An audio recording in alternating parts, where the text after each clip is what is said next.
Today I'll be showing you how to install some new RAM chips.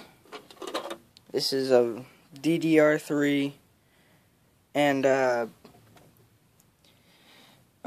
each one is a stick of 2 gigabytes, and it's really simple how to put this in. All you gotta do is just slide the liquid cooling system's in the way. All you gotta do is slide it in. Just make sure it's lined up with everything. Whoops. Alright, now that's in the slot, you take it, just push down. It'll automatically slide in. You can put some pressure on it. And for the next one,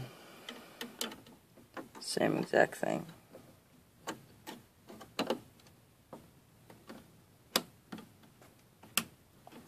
And that's how you install RAM.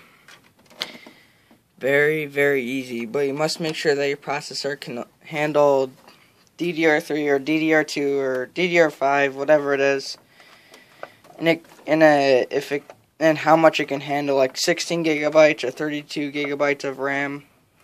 Otherwise, it will not work. It's as easy as that. See ya.